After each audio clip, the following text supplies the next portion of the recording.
The trend these days with films is to have a popcorn bucket, but we wanted to like mock up a couple for Dìdi. What do you guys think? That is so awesome. We are here on another episode of The Break Room. Woo! Yay, Break Room. It's a really special episode because we have Sean Wang and Izaac Wang in the building to talk about Dìdi. Dìdi, the movie. The movie. Your movie. Woo! July 26th, chat. July 26th. It's coming out. We're super excited here. Before we get into it, do you want to give a brief, just like, overview of the film for our audience? I'll try my best. I'll keep it short. First of all, thank you for having us. Yeah, thank you here. for This having is us. like our first. This is a great couch.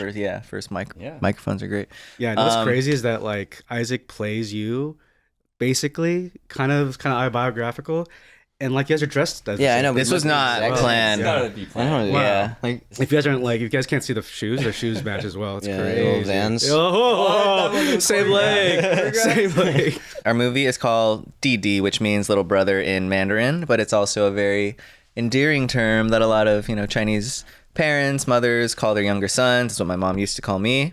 And it stars a 13-year-old Taiwanese American boy, played by this man over here. Boy? Man? man. Over here. Man now, boy when we shot. And it's kind of, a reverent, fun, emotional, tender joyride through the ups and downs of adolescence. And it takes place in the late 2000s in this sort of technology era. OG YouTube era, right? You guys know it very well, but also hopefully universal time capsule of a generation. No, Well nailed it. Wow. It's like this guy has it memorized or something. It's like you made a movie or It's like something. you've been saying Yeah. that for years.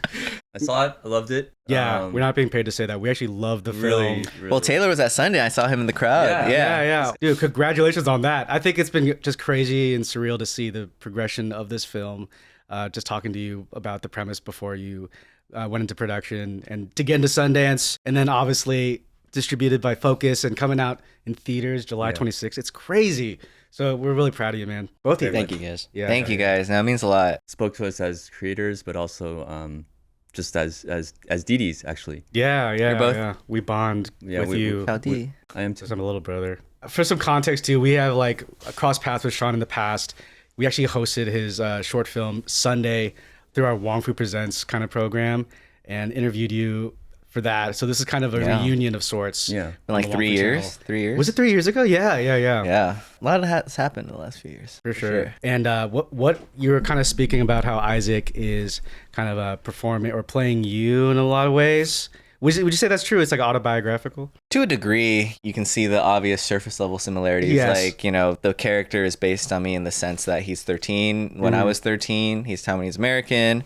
I really like to describe it now as like the container for the movie is autobiographical. And I'm obviously pulling from things that are very personal and autobiographical and lived in, but everything within that container is fictional or modified or changed. And I think as you start writing, it just kind of becomes its own orbit and you sort of figure out what the themes of the story are. Right. And I think when I just started writing, I think the themes that I kept gravitating towards naturally, that kind of was like the connective tissue between everything, was sort of the different ways that this kid kind of wrestles with different forms of shame, and that shame is very just felt. We were like, okay, well, if that's the theme, like what is the character and what are the situations that the character kind of finds himself in that can help serve that theme. I think Chris in the movie is probably like a more self-conscious, meeker, more angsty version of me, but obviously like I grew up skating, I made videos. So it wasn't really a retelling. It was more like things that you wanted to explore and you found ways to do that. Yeah, and obviously there's like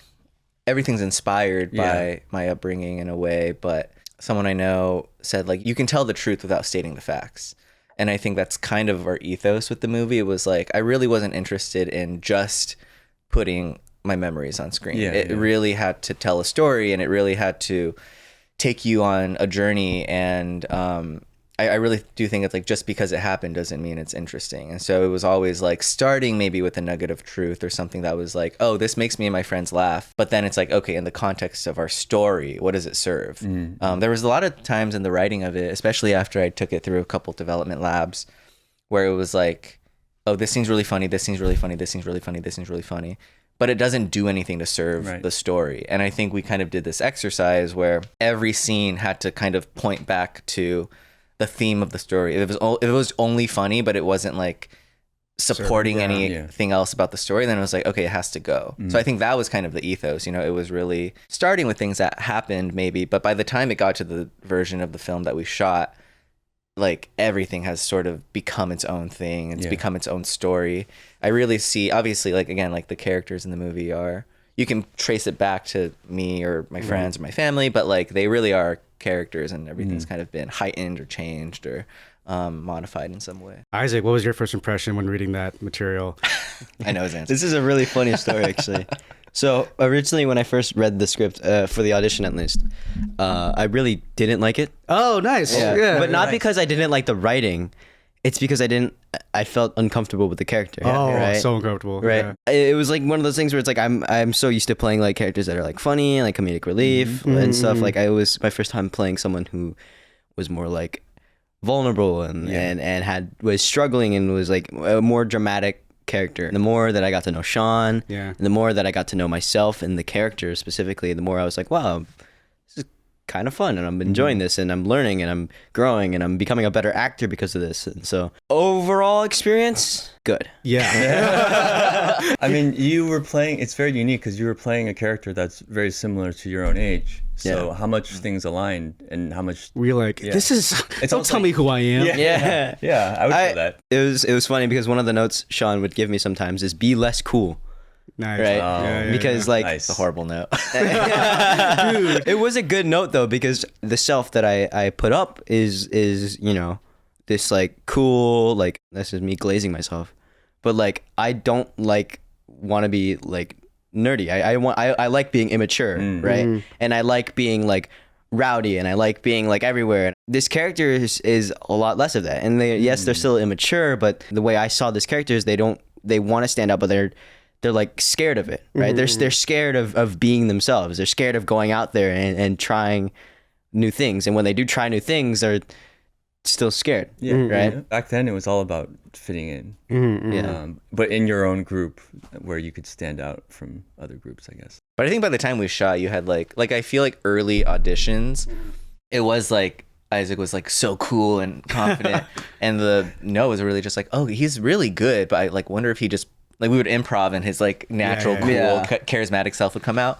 and it'd be like, I wonder if he can improv, but like as Chris, you know, who's like a little bit more like trying to find the words and like saying the wrong thing. And I think we got there, but it's like, I think that's one thing I'm really proud of when I watch this movie and I see his performance is that it's not like we just found a kid who's just like, oh, he's exactly like that kid, and we just like, we're like, go. It's not like it's not a documentary, you know, it's like a very, very, like, he put in the work, and he, you know, I had to de-evolve my coolness. So when you said be less cool, what did you actively do? It was a little strange. It was like there was a point in time where I was like that because I was homeschooled from 6th to 8th grade, and so during that time period, I like was low-key like super awkward, and especially during my first year of freshman year of high school, I did not know how to talk to people like at all.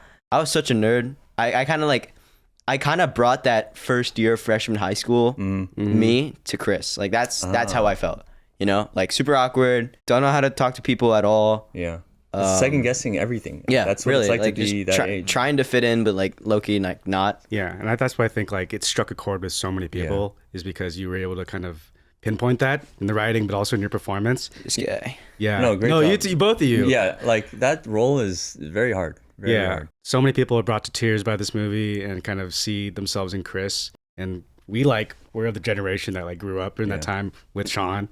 And so relatable. There's one thing that's really refreshing is depicting that period of time, the late 2000s, and kind of venturing into that with like, you know, the music scene and also skateboard culture and instant messaging. Yeah, and social media. Like, I'm sure that was a whole journey to kind of educate Isaac on. What was that process like? I feel like I didn't. It's not like we sat down and had classes. Right? I sent him a playlist. I sent him kind of like what you were saying from before.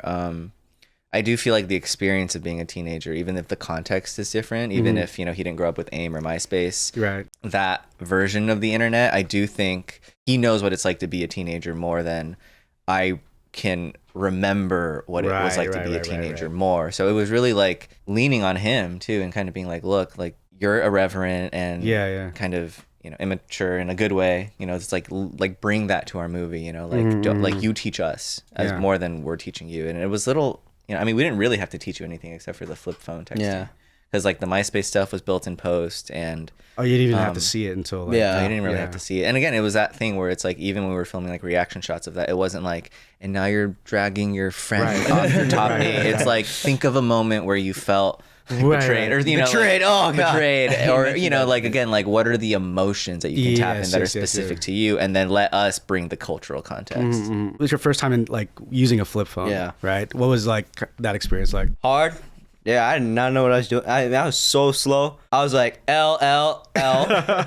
where am, you know, like I had like it was like you have to like click the button multiple times and you have to cancel out. It was like it was a struggle. It was a great time. It was like people took pride. People took pride in the skill of being able to text. I know, like I think like that's like being thrown back into that time period. Just even trying to learn how to use a flip phone was the hardest thing I've ever done with any type of technology ever. It was crazy. It was like so nostalgic, and it feels kind of still recent for some reason. But this film took us back. And it's like Taylor said, it's a time period that isn't like highlighted that often.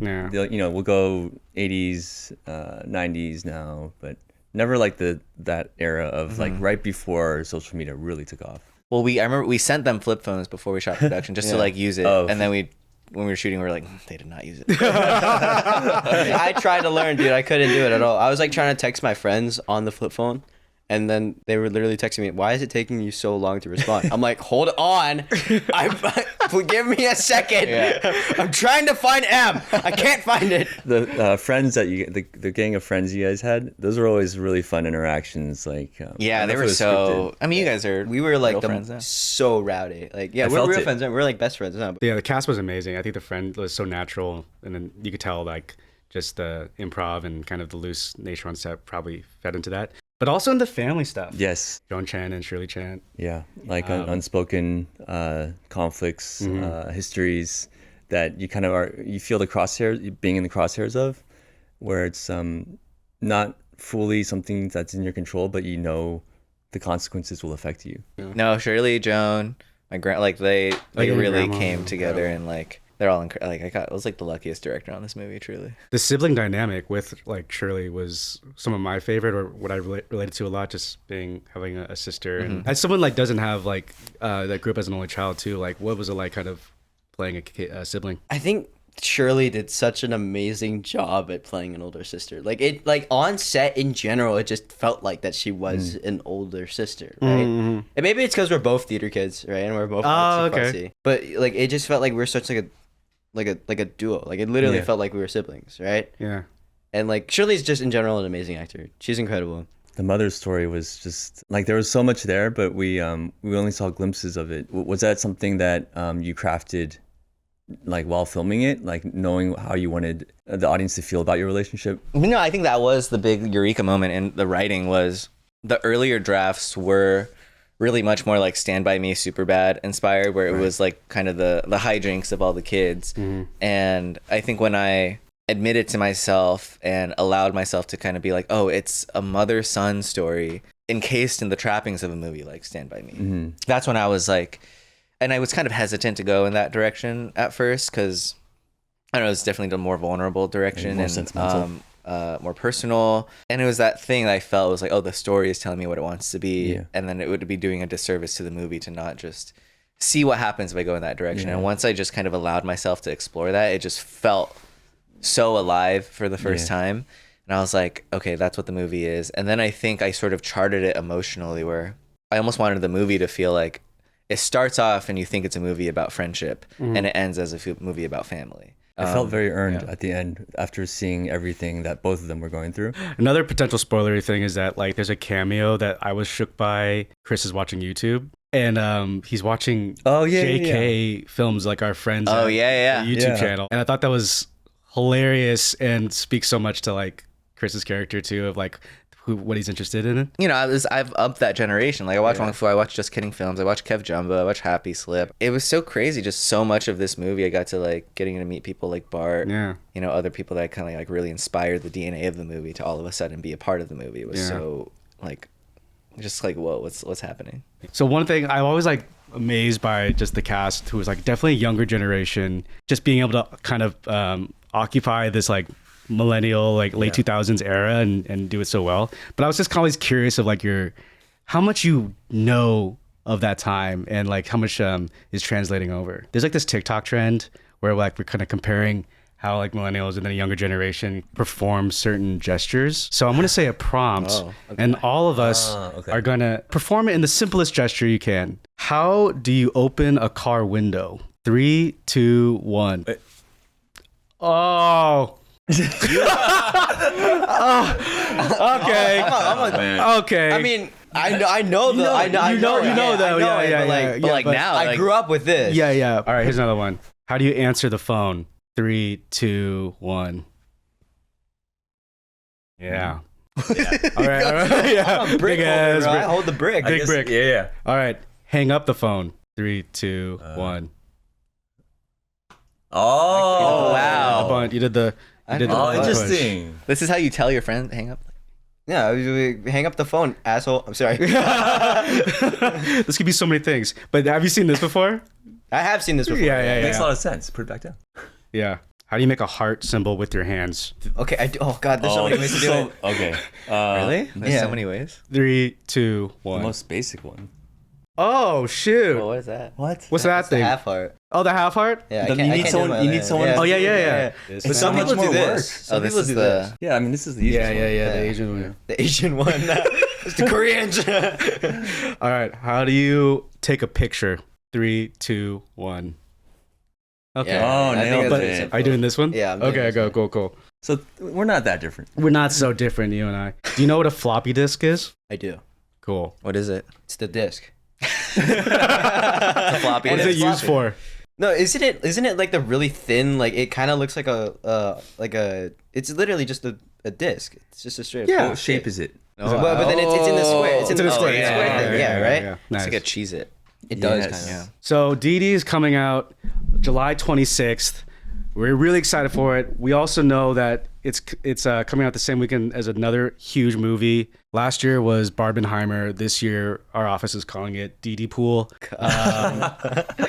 The trend these days with films is to have a popcorn bucket Something for movies. experiential. Yeah, you know, Dune had one. Yeah, Dune went viral because they had like a really weird one. But we wanted to like mock up a couple for Didi and like, you These know, were made by Taylor himself. here's the first one.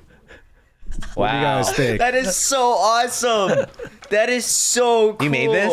A little help of Photoshop, Adobe. You know, There should be an very animatronic specific. squirrel that pops Perfect. up. Yeah, a very specific moment in the Wow. film. I feel like it's not gory enough. I feel like the score should be. There should be some food coloring. Okay, and this one.